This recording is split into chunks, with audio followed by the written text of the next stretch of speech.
नमस्कार, मैं हूँ मनविंदर। एमबीएन नेटवर्क पे आप सभी लोगों का बहुत स्वागत है। ऐसा लग रहा है कि दिल्ली के सीएम अरविंद केजरीवाल के चक्कर अब कोर्ट में पेशियों पर कुछ ज़्यादा ही लगने वाले हैं। आज इसी पे बात करते हैं कि आखिर केजरीवाल क्यों ज़िद पर अड़े हुए हैं और उनकी ये ज़िद किस तरीके से उन पर भारी पड़ने वाली है। अच्छा, अगर उन्होंने ईडी का जो उनको सम्मन पहला, दूसरा या तीसरा दिया गया था, अगर वो ना इग्नोर किया होता, तो हालात आज कुछ और होते। ईडी के सम्मन को लगातार इग्नोर करना, उसके बाद ईडी का कोर्ट में पहुँचना और इस दौरान दिए गए सम्मन को भी इग्नोर करना, यानी कि जब ईडी पहली बार कोर्ट में पहुँचे, उसके बाद भी एक सम्मन दिया गया। वो भी सम्मन इग्नोर किया दिल्ली के सीएम अरविंद केजरीवाल ने। और उसके बाद 6 मार्च को ईडी कोर्ट में शिकायत दर्ज करते हैं। अब यहाँ से अरविंद केजरीवाल की मुसीबतें शुरू होती हैं। दरअसल ईडी ने बुधवार यानी कि 6 मार्च को जब बहुत सारे सम्मन नज़रअंदाज कर दिए, 8 सम्मन दिए गए एंड लगातार वो सम्मन इग्नोर कर रहे थे, तो उसके बाद केजरीवाल के खिलाफ ईडी ने कोर्ट में मुकदमा चलाने की माँग की थी और कोर्ट ने केजरीवाल को 16 मार्च की अ, निर्देश दिए हैं, सम्मन दिया है उनको कि 16 मार्च को वो पेश हों। लेकिन यहीं से केजरीवाल की जो बड़ी वाली मुसीबतें हैं, वो अब शुरू होने जा रही हैं। क्योंकि एक भूल और उसके बाद बार-बार भूल, ये उन पे बहुत भारी पड़ रही है।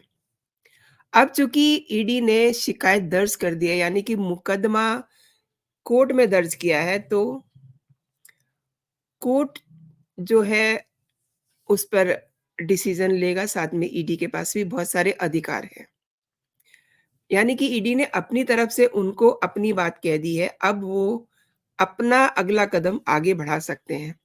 तो इसका मतलब ये हुआ कि बॉल जो है वो ईडी के कोर्ट में है। इसलिए आप इसे इस तरीके से भी समझ सकते हैं कि ईडी केजरीवाल को अब तक 8 बार सम्मन दे चुकी है। 27 फरवरी, 26 फरवरी, 22 फरवरी, 2 फरवरी, 17 जनवरी, 3 जनवरी, 21 दिसंबर, 2 नवंबर को सम्मन भेजे गए। हालाँकि एक बार भी वो पूछताछ के लिए पेश नहीं हुए और 2 फरवरी को 5वें सम्मन के बाद पूछताछ के लिए जब नहीं आए, तो ईडी ने राउज़ एवेन्यू कोर्ट में याचिका लगाई थी। केजरीवाल दिल्ली विधानसभा में विश्वास प्रस्ताव पर चर्चा और बजट सेशन के कारण 14 फरवरी को कोर्ट में वर्चुअली नहीं पेश हुए थे। ये उनका लॉजिक था। मतलब कि वो नहीं चाह रहे थे कि वो कोर्ट में जाएँ। उनको अपनी गिरफ्तारी का इतना डर है, फ़ोबिया दिमाग में भर गया है कि अगर वो पेशी में जाते हैं, तो भी अरेस्ट हो सकते हैं।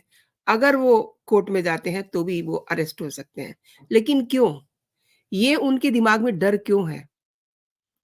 आपको पता है कि Manish Sisodia, deputy CM of Delhi, पूर्व और उनके साथ ही संजय सिंह, ये दोनों लोग इस समय जेल में हैं और मनीष सिसोदिया को तो लगभग 1 साल हो गया है और वो अपनी ज़मानत के लिए लगातार इधर-उधर अप्लाई कर रहे हैं, लेकिन अभी तक उनको ज़मानत नहीं मिली है। The same thing is with Sanjay Singh को भी ज़मानत नहीं मिली है। अब ये सब जी चीज़ें हैं ना, ये अरविंद केजरीवाल को डरा रही हैं।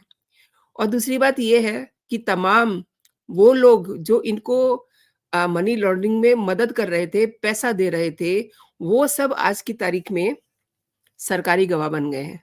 तो इन्हें पता है कि इन लोगों ने क्या-क्या किया हुआ है, किस तरीके से इन्होंने पैसा लिया, बाद में उसको लॉन्ड्रिंग किया, तो ये इसलिए नहीं जा रहे हैं, अरविंद केजरीवाल।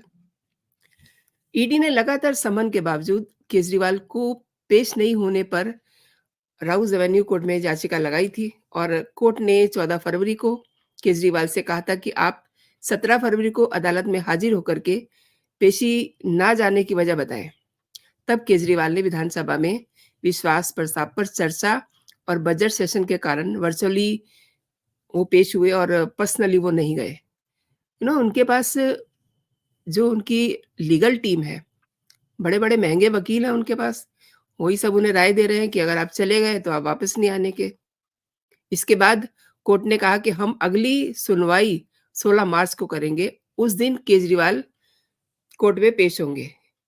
और एक और बात है, जो मैंने आपसे बात कही है कि अब मामला जो है, बॉल जो है वो ईडी के कोर्ट में है।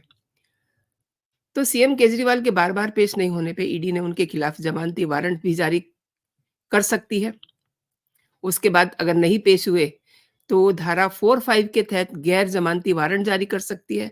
मतलब ईडी के पास अब बहुत सारे अधिकार हो गए हैं, क्योंकि उन्होंने एक शिकायत दर्ज कर दी है कोर्ट में 6 मार्च को, यानी कि बुधवार को। और पीएमएलए में नोटिस की बार-बार अवहेलना पर गिरफ्तारी हो सकती है। आपको याद होगा पिछले दिनों सुप्रीम कोर्ट ने एक आदेश भी पारित किया था, हालाँकि वो साउथ के किसी कोर्ट के बाद ये पारित किया गया था, लेकिन जब आदेश होते हैं तो फिर सभी के लिए होते हैं। वहाँ पर 4 डिस्ट्रिक्ट मजिस्ट्रेट थे, जो ईडी के समन्स को इग्नोर कर रहे थे, तो उन उसको लेकर के ये फैसला आया था। लेकिन ये फैसला अब केजरीवाल के लिए उतना ही लागू होता है जितना कि उन लोगों पे। तो पीएमएलए में नोटिस की बार-बार अवहेलना करना, इग्नोर करना, इस पर गिरफ्तारी हो सकती है। अगर सीएम अरविंद केजरीवाल आगे भी पेश नहीं होते हैं, तो जाँच अधिकारी उनके रेज़िडेंस पर जाकर के उनसे पूछताछ कर सकते हैं। ठोस सबूत होने पर, या अगर वो सही सवालों के जवाब नहीं देते या वो कोऑपरेट नहीं करते ईडी को, तो भी उनकी गिरफ्तारी हो सकती है। लेकिन हाँ, केजरीवाल वारंट जारी होने के बाद कोर्ट भी जा सकते हैं और अपने एडवोकेट की मौजूदगी में जाँच में सहयोग करने का वादा कर सकते हैं। लेकिन ऐसी उम्मीद बहुत कम है। अरविंद केजरीवाल बहुत एडamant हैं, एक बात। दूसरी बात, वो बहुत डरे हुए हैं। तीसरी बात, वो दिल्ली की सीएमशिप किसी भी कीमत पर अपने हाथों से जाने नहीं देना चाहते। मतलब उन्हें अपना भी डर है और सीएमशिप का भी डर है, और ज़िद तो उनकी है ही। और उनके पास जो टीम है, लीगल टीम, वो उनको एडवाइस कर रही है कि आप ये करिए, ये ना करिए। अब इन दिनों अगर आप देखें अरविंद केजरीवाल को, बहुत सारे अम, उनके आप वीडियोज़ देख सकते हैं सोशल मीडिया पर भी। आप देखिए कि उनके चेहरे पे एक अजीब-सी दहशत-सी पसरी रहती है। क्यों? क्योंकि उन्हें पता है कि उन्होंने क्या किया हुआ है। इसी वजह से वो, डर की वजह से ईडी के सामने पेश नहीं हुए। उन्होंने 8 सम्मन इग्नोर किए। अब देखिए, 2 मामले कोर्ट में हैं, 8 सम्मन हैं। तो मामला तो बहुत सीरियस हो गया है। और ये जो बुधवार को शिकायत दर्ज की है ना ईडी ने, इससे उनकी मुश्किलें बहुत ज़्यादा बढ़ गई हैं। और 1% अगर ईडी उन्हें नहीं भी उन तक पहुँच पाती, हालाँकि उम्मीद बहुत कम है, इस शिकायत के बाद कभी भी ईडी की टीम उनके रेज़िडेंस पे जा सकती है, उनसे पूछताछ कर सकती है। अगर वो सहयोग नहीं करते पूछताछ में, तो उनको अरेस्ट भी कर सकती है। ये सब अब ईडी के हाथ में है। लेकिन अब देखना ये है कि ईडी भी अपने अधिकार का कहाँ तक प्रयोग करती है और कहाँ तक केजरीवाल को छूट मिलती है। अब ये देखना बड़ा दिलचस्प होगा कि अरविंद केजरीवाल, मतलब मिड ऑफ द मार्च तक पूरा मामला लेके आ चुके हैं। ये मामला शुरू हुआ था नवंबर में, जब विधानसभा चुनाव हो रहे थे 5 राज्यों में। उस समय उनको पहला सम्मन जारी किया गया था। तो उस समय उन्होंने ये कहा था कि उनको वो स्टार प्रचारक हैं और उनको प्रचार करने के लिए जाना है चुनावी क्षेत्रों में, इसलिए वो नहीं आ सकते। ख़ैर कोई बात नहीं, 1, 2, 3 यहाँ तक तो ईडी भी टॉलरेट कर लेती है, लेकिन अब 8 सम्मन। और मैंने आपको अपनी पिछली वीडियो में बताया था कि उनके मेंटर कौन हैं? उनके मेंटर हैं हेमंत सोरेन। और किस तरीके से, कितने हल्ले-गुल्ले में, मतलब देश ही नहीं दुनिया को भी पता चल गया था कि एक मुख्यमंत्री गिरफ्तार हो रहा है। और वो भी कैसे?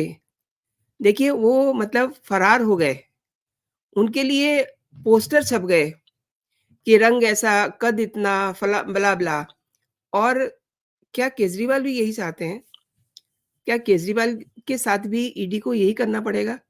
ये सब सवाल जो है ना, ये अब जल्दी ही इनके जवाब मिलने वाले हैं, क्योंकि बुधवार को जो मुकदमा दर्ज हुआ है कोर्ट में केजरीवाल के खिलाफ, ये अब चूँकि मुकदमा दर्ज हुआ है कोर्ट के ज़रिए, तो इसके एक मायने ये भी होते हैं कि कोर्ट के ज़रिए मुकदमा दर्ज हो गया है, तो ईडी अब केजरीवाल से पूछताछ कर सकती है। तो आने वाले दिनों में ये देखना बड़ा दिलचस्प होगा कि किस तरीके से अरविंद केजरीवाल इन सब चीज़ों को फ़ेस करते हैं और ईडी अपने अधिकारों का कहाँ तक प्रयोग करती है, ये भी बहुत इम्पोर्टेंट है। क्योंकि अब ईडी के पास कोई ऐसा कहना चाहिए कि लॉजिक नहीं है कि वो केजरीवाल तक पहुँच नहीं सकते हैं। उन्होंने अपने सारे जो फ़ॉर्मेलिटीज़ कहते हैं ना जिन्हें, वो पूरी कर ली हैं।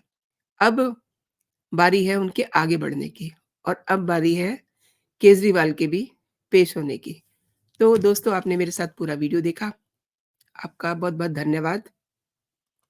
एक बात मैं आपसे ज़रूर कहना चाहूँगी कि अगर आपको ये मेरा वीडियो पसंद आया है तो इसे आप लाइक ज़रूर कीजिए। इस पे अपना कमेंट भी दीजिए, आप इसे शेयर भी कर सकते हैं। और अभी तक अगर आपने मेरा चैनल सब्सक्राइब नहीं किया है तो मेरे चैनल को आप सब्सक्राइब भी कर लीजिए और बेल आइकन को ज़रूर दबा दीजिए ताकि आपको मेरे वीडियोज़ के नोटिफ़िकेशन भी सबसे पहले मिले। अभी के लिए इतना ही दोस्तों। आप अपना और अपनों का ख़्याल रखिए, खुश रहिए, स्वस्थ रहिए। जय हिंद, जय भारत।